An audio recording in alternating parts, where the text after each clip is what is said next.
And we've had a call with Marjorie and Mike. And what we want to explore here, Marjorie actually is at Merck, and her background is heading digital, so I'll let you completely introduce you. I have some notes here that I want to take from. She's the Director of Market Research, Digital Innovation, and what she is doing is that currently, at least on your LinkedIn profile, the Director of Digital Consumer Innovation in the Global Market Research Center of Excellence at Merck. And she specializes in identifying innovative market research. We're going to talk a little bit more about how she is using the non-conscious measurement tools within Merck. So I'll hold off on more detail in a second. And then we have Mike Donahue, who is currently, he leads strategic partnerships. And I have to get this right. It's the Academy of... American Association of Advertising Agencies. Yes, thank you, Mike. And I did Google Mike, and I read some of his blog posts, and he's a legend. And if you... No, he's a legend, and he has a lot to say about the evolution, and your media posts go way back. I had to put in 2014 to get his current stuff because it goes way back. So he's had an opinion. He's going to share it today. He has some thoughts, and I really think what we have at the table here are two different perspectives of how to use it, coming from corporate America, especially pharmaceutical, which has got probably situations and issues that she's not going to talk about today in using neuro and non-conscious. But let's start off with, Marjorie, how did you first? So if I found Caroline at ad tech, how did you come upon your first exposure? I just had this conversation this morning. I was fortunate enough to have been introduced to neuroscience through ARF1, and it was so exciting and so relevant for us at the time. We were in the process of qualifying a new ad for a new product for launch. We had 6 commercials that we had thrown into copy testing, and our minds, and as advertisers usually do, we talk to ourselves. We think they were wildly different. We came back with copy testing results for 6 commercials that said they were all performing exactly the same. They all broke through the clutter, they all communicated the message the same way, and they all prompted the same call to action. And we were completely and totally stumped. We had no idea which we were going to send down to OPDP, which is the government, for approval, and we didn't know what to do. Concurrently, we went to the ARF. I was so excited by what we saw, and we were able to bring the technology in-house. We found a partner to work with, a partner who's willing to pilot it with us, so it wasn't an enormous cost drain. And we found out what we originally chose was not the right selection. We were able to make modifications to the selection that we had made, optimize it, and dramatically had a huge increase in ROI. So it's been a wonderful experience. Since then, the organization has adopted it. Everybody is coming to us saying, we wanted to use this neuroscience thing. They don't necessarily have the right business objectives, but they've really caught on to the enthusiasm, and we're just finding new and more and better applications for it every day.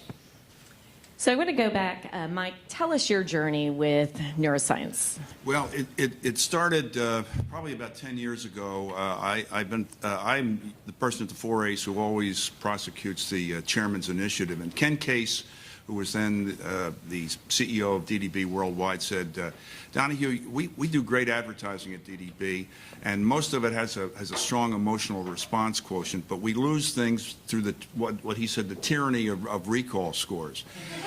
So he said, maybe we should see if there's anything we can do to find and a way to prove that that advertising really does elicit an emotional response, maybe even more than rational response. So it was with that in mind that I went to Bob Baracci and Joe Plummer at the 4As, or at the ARF, probably in 2004 or 5, and then Horst got involved in it, as everyone said here, 2 or 3 years later, and here we are.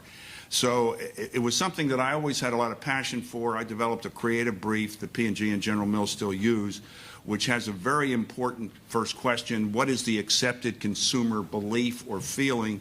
And if you understand that and you can find a negative perception, feeling, and work toward that, you can oftentimes create not just great brands but great categories. That's how the Miller advertising got started, because it wasn't about taste great, less filling. It was that the backer people understood that there was an intense feeling out there, perception, that the only people who would drink light beer are women and wimps. So what did they do? They created a campaign that showed jocks having a great time. That feeling allowed a category to be started. Similarly, Phil Duesenberry at BBD&O, who also did wonderful work for Pepsi, realized that when he was trying to win a major credit card account, that there was a negative perception and a strongly held feeling that, and truth, that you can't use American Express everywhere. Well, what did he do? He wrote a line called Visa. It's everywhere you want to be. That was 1985. They're still using that line. So when you can do that, and they were both insights, no research, I would submit that had they had emotional response techniques through the biometrics thing that Carl talks about, that Horst talks about, those campaigns would have done very well. And they ran anyhow, but there are probably campaigns that have been developed since then that didn't run because there weren't neuroscience techniques. Thank you, Mike. That's a great background. I want to come to the journey from breaking this into an organization, because what I find working with companies is that not all of them are prepared to bring it in. It's scary. We called it subconscious. We called it non-conscious now. There's all kinds of names that have been used, but it seems scary. So how do you overcome the scariness of the methodology? It was scary, and we had a lot of bumps along the road. We introduced it first to the marketing team, saying, look, we have a dilemma. We have 6 spots that we had a hard time with. We chose one. It's not doing particularly well in market. We might have a tool that'll help us diagnose what's going on. It wasn't breaking through the clutter. We weren't seeing the uptake in sales that we had hoped. And by the way, we won't charge you. We'll take it out of our research on research funds. And that right away said, sure, there's no risk to us. So we brought it in, and we had amazing results, and the light bulb went off in all the market researchers' head. Unfortunately, the marketing folks and the agencies at that time weren't accepting of the results because we essentially called the baby ugly. They wanted to blame the media plan. They wanted to blame everything except for the creative. And it really took a lot of effort to slowly take it up through the chain of command. It ended up going through up to the president of Merck, who I was fortunate enough to present in front of, and he said, so can you tell me, if we made these results, would it have an impact on ROI? And we actually have a tool with our copy testing agency where we can do forecast ROI. And I said, yes, we can demonstrate triple-digit increase in ROI if we make these changes, because we've tested the commercial now before and we've tested it after with the recommended changes. And he kind of banged his gavel on the table and said, done, I want this for every single copy test that we do going forward. Thank you.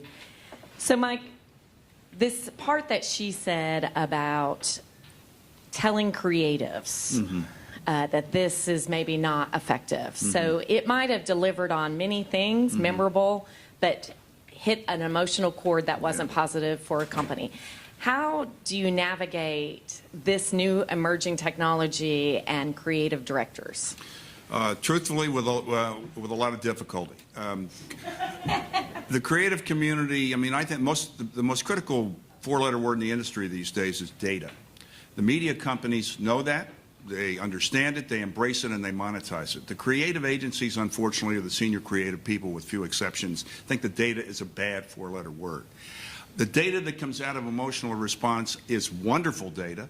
If they were to embrace it, it would allow campaigns that really do basically have a strong emotional driver to succeed, to see the light of day, and to your point, actually drive sales. And that's something that has to happen. And I think, Merck, the Merck company is a wonderful pioneer in this. I'm going to be working personally with 2 of our most important creative leaders in our business, Susan Creedle, who runs the creative product at Burnett and who used to do a lot of wonderful work on Pepsi at BBD&O, and Chuck Porter from Crispin, Porter, and Bogusky. They both have heart for this idea, and I think we have to get the creative community not to abhor the kinds of great data that come from neuroscience, biometrics, but embrace it. Thank you. So when you're making a choice on which of the tools in the toolkit, we have everything from implicit response to functional MRI. So now our definition of neuroscience has evolved to cover the spectrum. How do you choose which tool to use within the toolkit? Very good question. It really depends on what our business objective is. Horst put up some very good examples of how we are currently using it. Eye tracking has been integral to absolutely almost every project that we've conducted because we want to be able to measure what are they looking at when they're actually having whatever visceral response they're having. I have been a fan of using GSR, eye tracking, and EEG together because I think combined, you get a wonderful story. Sometimes the budget does not permit for that. So in those cases, we do have to make trade-offs, and it really just depends on the business objective. Eye tracking is almost a given, though, in absolutely everything that we do, because we need to know what they're focusing on when we're making that type of an analysis. Thank you, Marjorie. So I want to ask a slightly different question, Mike. How do you get ROI from that agency perspective? So how do you use these tools and make it pay out? Well, it's, you know, as Marjorie said, if you can, as they've done, if you can demonstrate that by using these techniques, you actually do better in terms of driving sales than by not using these techniques, I think what you have is an example that, you know, it is just common sense that you use whatever tools you have that you can demonstrably prove return on investment. You need to make it a common practice. And when you can do that, then I think you're in good shape. Can I build on what? Yes, please do, Marjorie. It's not also just about the ROI. It's about cost avoidance or cost savings. If you have a commercial that's not performing well in market, if you had done the biometrics ahead of time, you may have had the roadmap that we typically get in order to optimize prior to going to market. Frequently, it's not performing it well in market, and you don't know why, which requires more research, possibly reshooting the commercial, and then doing a retest. We were fortunate enough, and we've had this in several situations, we've had the diagnostics, we've been able to do recuts of the commercial at no incremental cost other than studio time, very little downtime in market, and getting things back on air. So it's very hard sometimes to demonstrate the ROI, but certainly the cost savings and cost avoidance is enormous. I want to find out, so how I used it personally at PepsiCo and Frito-Lay was within the shopper context. So in-store, with merchandising, with signage, with pricing, with packaging configuration. So have you guys taken this with your over-the-counter side and brought it into the in-store shopper experience? You know, we are two completely separate divisions, and we haven't had that conversation.